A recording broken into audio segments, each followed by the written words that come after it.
The old space station floated in the darkness like a dead whale. Commander Park Ji-won pressed her face against the shuttle window and stared at the massive structure. The Prometheus Forge had been silent for 50 years. Everyone in the galaxy knew it was broken, useless, forgotten. "Look at that rust," said Lieutenant Kim Min-ho from the pilot seat. "Hard to believe humans once built warships in there." Ji-won nodded but said nothing. The young officer did not know the truth. Nobody did, except a few people like her. The shuttle moved slowly through floating pieces of metal and old ship parts. This graveyard had once been the busiest place in human space. Now it looked dead and empty. That was exactly what they wanted everyone to think. "Commander, we have a message coming in," Kim said. His voice sounded worried. "It's from Earth Command. Priority level." Ji-won's heart started beating faster. "Put it through. Make sure the channel is secure." Admiral Lee Dongwoo appeared on the small screen. His old face looked tired and serious. "Commander Park, you know why I'm calling?" "Yes, sir. The message came through 3 hours ago." "Then you know we don't have much time. The hegemony wants an answer in 72 hours. Submit or die." Ji-won looked out at the dead station again. 12 alien races working together. 17 worlds already destroyed. Earth was next if they said no. "Are we really going to do this, Admiral?" "We've been preparing for 50 years, Commander. Ever since the Treaty of Sol. Everyone thinks we became peaceful. Everyone thinks we gave up fighting." A small smile crossed Ji-won's face. The Treaty of Sol had ended the last human war. The aliens saw it as proof that humans were weak now. They were wrong. "Dock with the station, Commander. It's time to wake up the sleeping giant." The communication ended. Kim stared at his commander with confusion. "Sir, what sleeping giant? The station is empty. It's been empty for decades." "Take us to Docking Bay 7, Ji-won ordered. "And, Lieutenant? Prepare to be surprised." The shuttle moved through a maze of twisted metal toward the station. Kim had to fly carefully to avoid hitting the floating junk. As they got closer, Ji-won saw something that made her smile wider. "Commander, I'm getting strange readings," Kim said. "The station's power levels are... That can't be right." "What do the sensors show?" "Nothing. Just background radiation. But I swear I saw energy spikes a moment ago." Ji-won knew what he was seeing. The station's camouflage systems were still working perfectly. To any alien ship passing by, the Prometheus Forge would look completely dead. But deep inside, machines had been working in secret for 50 years. They reached Docking Bay 7. The huge doors were closed and covered in fake rust, but as their shuttle approached, the doors began to open silently. "How is that possible?" Kim whispered. "The station isn't as dead as it looks," Ji-won said. They flew into the docking bay. Emergency lights came on automatically. The bay was clean and well-maintained, nothing like the rusty exterior. Kim's mouth fell open. "Commander, someone's been taking care of this place." "More than taking care of it, Lieutenant." As soon as their shuttle landed, Ji-won heard footsteps on the metal deck outside. The airlock door opened and Captain Yang Sora stepped inside. She was young for a captain, but her eyes were sharp and intelligent. "Welcome to the Prometheus Forge, Commander Park," Yang said. "We've been waiting for you." Kim looked from one woman to the other. "Captain Yang? But you're supposed to be on patrol duty near Mars." "Cover story," Yang replied. "I've been stationed here for 2 years, along with 500 other people the galaxy thinks are somewhere else." Ji-won stood up and straightened her uniform. "Show me the project, Captain." They walked through corridors that should have been dark and cold. Instead, the lights were bright and air was warm. Hidden machinery hummed quietly behind the walls. Everything looked new and advanced. "The aliens think human technology stopped growing after the treaty," Yang explained as they walked. "They think we became farmers and merchants. They have no idea what we've really been doing." They took a lift down into the heart of the station. When the doors opened, Kim made a sound like he couldn't breathe. The construction bay stretched out like a metal cathedral. Robotic arms moved in perfect patterns, working on something huge and beautiful. In the center of the bay hung a warship, unlike anything Kim had ever seen. Its hull was smooth and dark, covered in weapons that looked both elegant and deadly. "The Defiant," Yang said proudly. "Our masterpiece. 50 years of human engineering in secret." Kim stared at the ship. "But how?" "The Treaty of Saul banned military research." "The treaty banned making weapons to fight other humans," Jiwan corrected. "It said nothing about defending ourselves from aliens. Automated systems worked all around them. Other ships were being built in smaller bays, fighters, frigates, cruisers, an entire fleet that the galaxy didn't know existed. The hegemony thinks they know us," Yang continued. "They studied our old wars. They think we fight like animals, with no planning. They're about to learn how wrong they are." Jiwan walked to the viewing platform overlooking the construction bay. In a few hours, alien scouts would reach Earth's outer defenses. They would see old human ships with simple weapons. They would report back that Earth was weak and ready to surrender. They would never see the Prometheus Forge or the ships it contained. Not until it was too late. 50 years, she said quietly. 50 years of them thinking we were harmless. Admiral Lee Dongwu stood in the underground command center beneath Seoul. The room was filled with screens showing alien ships moving toward Earth.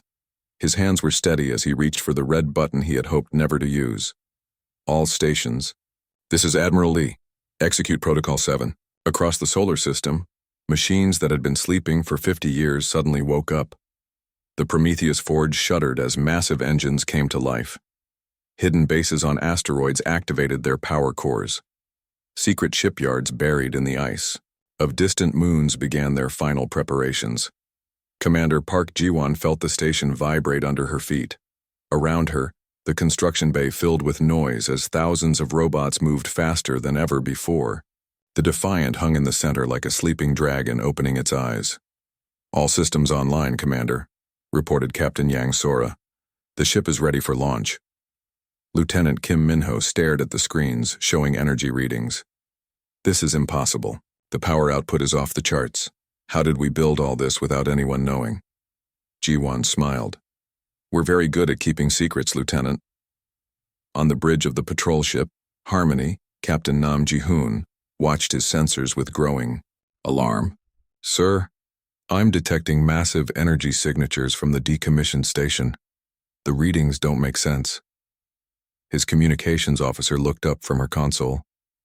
"Captain, we're receiving reports from across the system. Dead bases are coming. Online everywhere. Mars Station, Europa mining facility, even the old research post on Titan." Nam felt a chill run down his spine. "How many bases?" 37 so far, sir. And counting."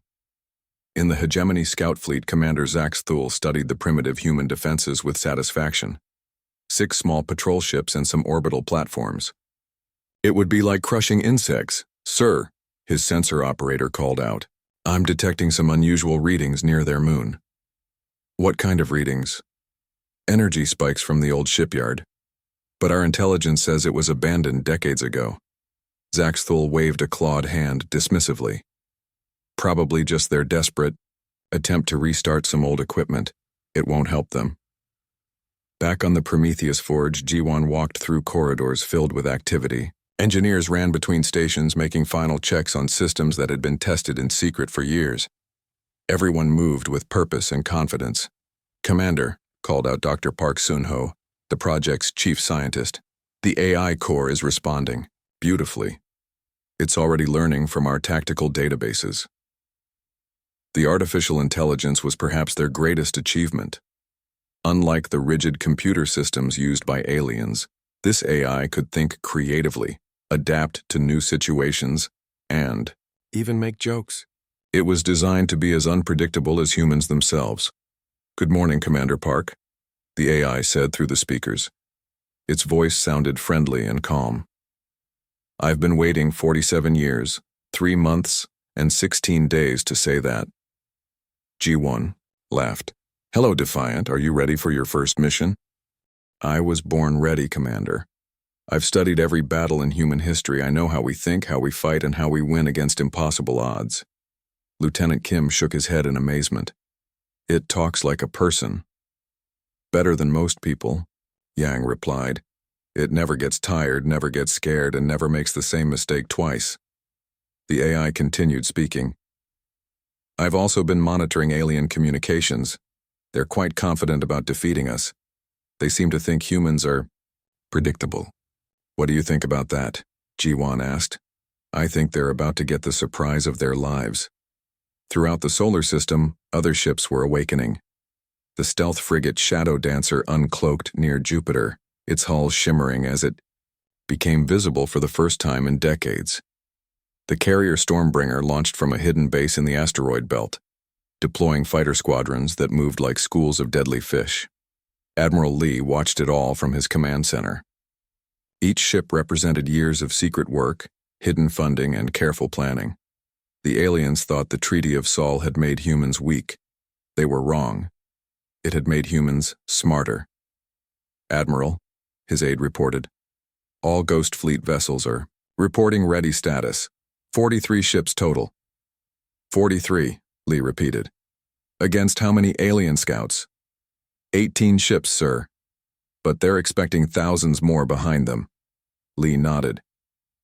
Then we'll have to make sure word gets back to the main fleet. We want them to know what they're really facing.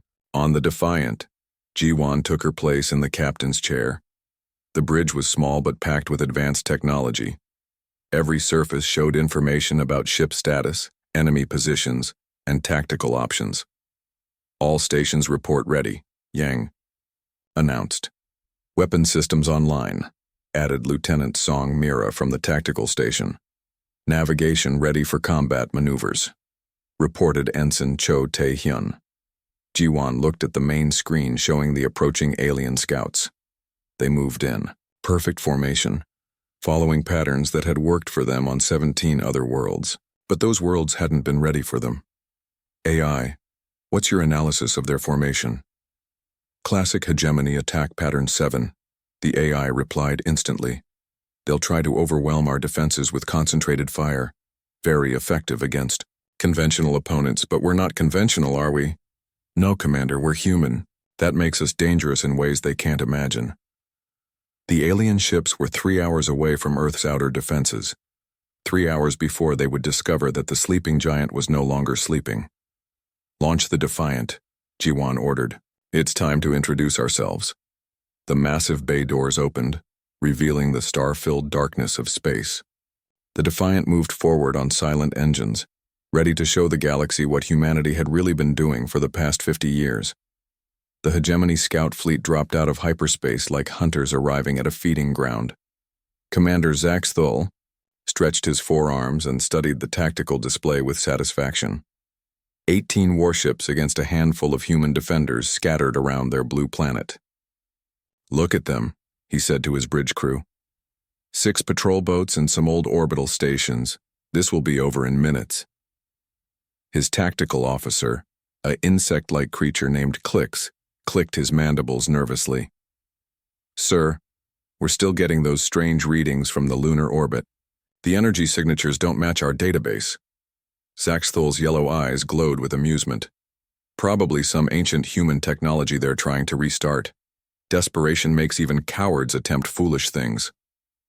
The alien ships moved into attack formation, their hulls gleaming with weapon ports and shield generators. Each vessel was 3 times larger than the biggest human ship they had encountered. Their plasma cannons could turn asteroids to dust. Begin the assault, Zaxthul ordered. Target their orbital defenses first. Let them watch their protections crumble before we demand surrender. That's when the Defiant emerged from the moon's shadow. The human ship appeared like a ghost materializing from darkness. Its hull was sleek and angular, covered in weapon systems that made no sense to alien eyes. Energy readings spiked off the charts as the vessel accelerated at impossible speeds. What is that thing? Clicks whispered. Before anyone could answer, a transmission came through on all frequencies. The voice was calm and female, speaking with quiet confidence. This is Commander Park Jiwan of the Human Defense Fleet. You have entered our space without permission. Turn around and leave immediately. Zaxthul's laughter echoed through the bridge. 1 ship? 1 small ship against 18 of our finest. Vessels.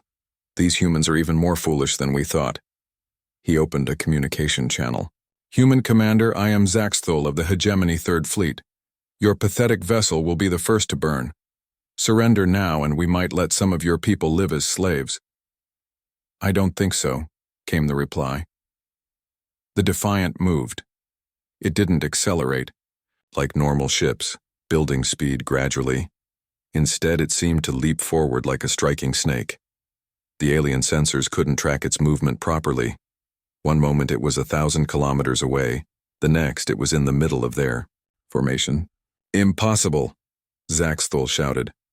"No ship can move that fast."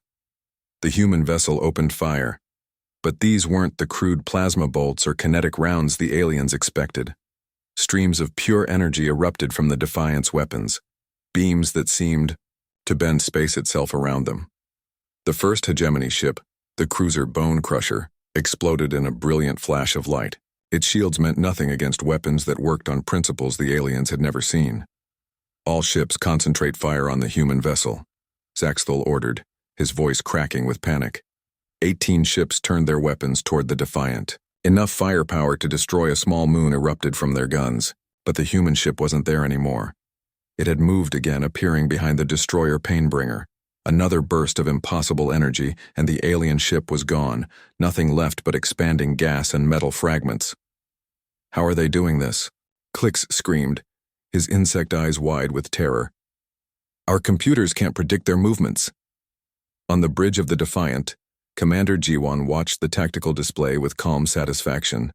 The AI was performing perfectly, analyzing alien attack patterns and countering them before they could be executed.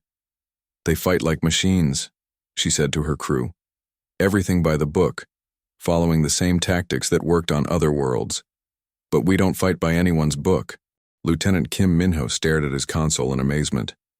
"Commander, their weapons can't even target us properly. It's like they're shooting at ghosts." "That's because they're thinking in straight lines," replied Captain Yang Sora from the tactical station. "They assume we'll do what makes sense to them, but humans don't always make sense."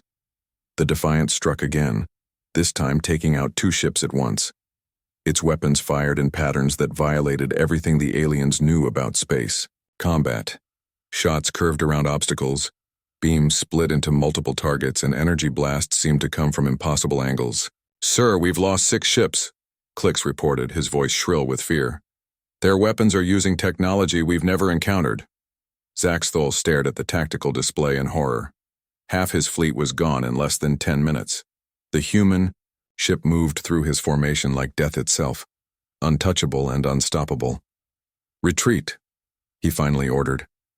"All ships, retreat immediately." But the Defiant wasn't finished. As the alien vessels turned to flee, it struck one final time. The heavy cruiser Sky Ripper vanished in a ball of fire, its destruction lighting up the darkness of space. The surviving Hegemony ships jumped to hyperspace, leaving behind nothing but debris and confusion. In the aftermath, Commander Jiwan stood on her bridge and watched the wreckage drift past on the main screen. 12 enemy ships destroyed, 6 escaped to tell the tale. The message would reach Hegemony Command within hours. "Think they got the point?" asked Lieutenant Song Mira. "Oh, they got it," Jiwan replied. "The question is whether they'll be smart enough to listen." Her communication officer looked up from his console. "Commander, we're receiving messages from across the galaxy. Other worlds the Hegemony conquered are asking how we did it."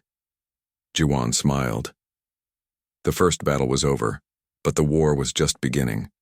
Soon the aliens would send their main fleet. Thousands of ships instead of 18. They still had no idea what they were really facing. The Hegemony Council chamber filled with angry voices as the surviving fleet commanders delivered their reports. Supreme Leader Veltar slammed his massive fist on the metal table, his 6 eyes burning with rage. 12 ships destroyed by 1 human vessel? He roared. "How is this possible?" Commander Zaxthul stood before the council, his body shaking with fear and shame.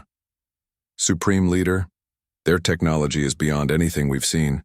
They move like ghosts and strike like lightning." "Impossible," shouted Council Member Hrex, his tentacles writhing with anger. "Humans are weak.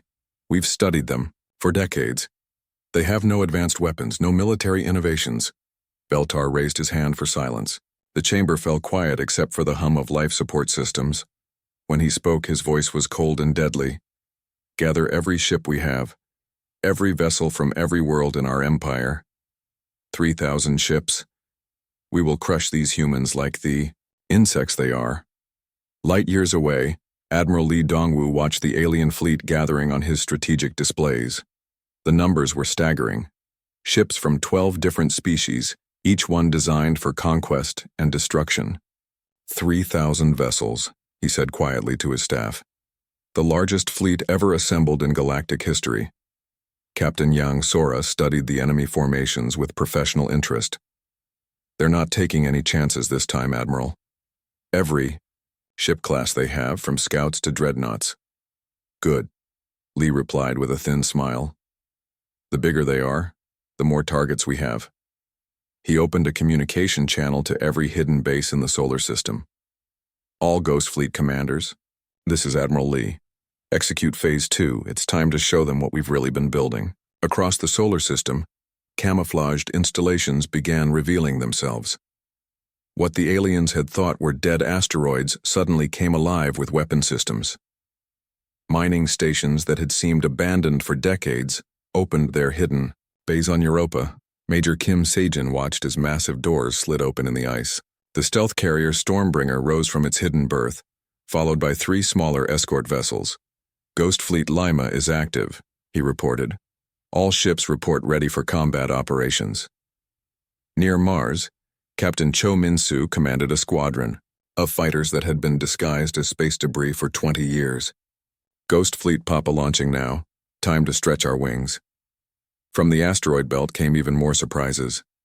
What aliens had cataloged as dead rocks were actually military bases. Weapon platforms emerged from hollow asteroids. Battle stations that had been mistaken for mining equipment powered up their defense systems. But the biggest surprise was still hidden. Commander Park Ji-won stood on the bridge of the Defiant, now serving as flagship for humanity's secret fleet. Around her ship, dozens of other vessels moved in perfect formation. Each one represented a different approach to space combat. How many ships do we have total? Asked Lieutenant Kim Min-ho, still amazed by what he was seeing. 73 combat vessels, replied Captain Yang Sora, plus another 100 support ships, weapon platforms, and mobile bases. Kim shook his head in wonder. How did we hide all this? Very carefully, Ji-won answered. For 50 years, every scrapped ship, every abandoned station, every failed mining operation was really part of the plan. The AI's voice came through the bridge speakers, calm as always. Commander, I'm analyzing the incoming enemy fleet. They're using standard hegemony tactics. Overwhelming force in a direct assault. What do you recommend? We don't meet them head-on, we use our advantages. Speed, stealth, and the fact that they still don't understand how humans think. Ji-won nodded. Begin Operation Hornet's Nest. All ships, scatter formation. Make them chase shadows. The human fleet split apart like a school of fish. Some ships vanished completely using advanced stealth systems. Others accelerated toward the outer planets, drawing alien scouts away from Earth. The largest group headed straight for the asteroid belt. When the hegemony armada arrived, they found empty space where they expected a desperate last stand. Where are they? Demanded Fleet Admiral Krex, the insect-like commander of the invasion force. Our scouts reported dozens of ships. His sensor officer's voice was confused. Sir, I'm detecting energy signatures throughout the system, but I can't get solid locks. On any targets and find them, Krex ordered. They can't hide forever. That's when the attacks began. A squadron of alien destroyers investigating the asteroid belt suddenly found themselves surrounded by human fighters that seemed to appear from nowhere. The small craft darted between the larger ships like angry bees, their weapons precise and deadly. Near Jupiter, a hegemony cruiser chasing what it thought was a damaged human transport discovered too late that it was flying into a trap. Hidden weapon platforms opened fire from 3 directions at once. Sir, we're under attack everywhere, reported Krex's communications officer. The humans are using hit-and-run tactics. They strike and vanish before we can respond. On the Defiant, Ji-won watched the battle unfold across multiple screens. Each engagement was small, but together they were devastating the alien fleet's morale and coordination. "They're getting frustrated," she observed. "They want a big battle, where they can use their superior numbers. Instead, we're giving them 1,000 small fights." The AI agreed. "Classic human warfare. Use the enemy's strength against them. Their large fleet is actually a disadvantage in this environment." Another report came in. The stealth frigate Shadow Dancer had destroyed an alien supply convoy near Saturn. The carrier Stormbringer had launched surprise attacks on 3 different enemy squadrons. "Admiral Krex is splitting his forces," Yang reported. "Trying to cover too much space at once." Jiwan smiled. "Perfect. A divided enemy is a defeated enemy. Signal all units. Begin Phase 3. The command ship Eternal Dominion hung in space like a metal mountain. Supreme Leader Veltar personally commanded the massive vessel, its hull bristling with enough weapons to destroy entire planets. Around it, the greatest space battle in galactic history raged as human ships danced between alien formations like deadly ghosts. "Bring me their flagship," Veltar ordered, his 6 eyes fixed on the tactical display. "I will end this myself." The Defiant approached alone, its sleek form tiny compared to the alien dreadnought. But size meant nothing when you could move like lightning and strike like thunder. "Commander Park." Veltar's voice crackled over the communication channel. "You have fought better than expected, but this ends now. Tell me, how did your primitive species develop such advanced technology?" Jiwan stood on her bridge watching the massive enemy ship grow larger on the main screen. Behind her, the AI worked silently, analyzing every detail of the alien vessel's design. "You really want to know?" She replied calmly. "Before I destroy you, yes. How did you learn to fight with such efficiency? Your records show nothing but crude warfare between your own kind." Jiwan smiled, but there was no warmth in it. "That's where you made your first mistake. You thought the Treaty of Saul made us weak. You thought it meant we gave up fighting." The Defiant began to move, not in a straight line toward the enemy ship, but in a complex pattern that made no sense to alien minds. "The treaty didn't end human warfare," Jiwan continued. "It just taught us to be smarter about it. For 50 years we've been preparing for this day." Veltar's laughter boomed through the speakers. 50 years of hiding like cowards, you mean? 50 years of learning everything about you," Jiwan corrected. "Your tactics, your technology, your weaknesses. Did you know that hegemony ship designs all have the same flaw? You value intimidation over efficiency." The AI's voice whispered in her ear. "Target acquired, Commander. Their main reactor has insufficient shielding on the port side." The Defiant struck with surgical precision. Its weapons found a gap in the alien ship's defenses that shouldn't have existed, but humans had always been good at finding flaws others missed. "Impossible," Veltar roared as his ship shuddered. "Our shields are impenetrable." "Your shields were designed to stop alien weapons," Jiwan replied, as her ship danced around the lumbering dreadnought. "But we don't use alien technology. We use human ingenuity." Another strike, this one disabling the command ship's main weapon systems. The Eternal Dominion fired back, but its massive guns couldn't track the smaller vessel's impossible movements. Around them, the battle was turning. Human ships appeared and disappeared like spirits, striking at enemy formations with coordinated precision. The aliens' superior numbers meant nothing when they couldn't predict where the next attack would come from. "This is impossible," Veltar gasped as system after system failed on his mighty ship. "How can you move like that? How can you fight with such coordination?" "Because we think differently than you do," Jiwan explained patiently. "You follow rules. You use the same tactics that worked before. But humans break rules. We adapt.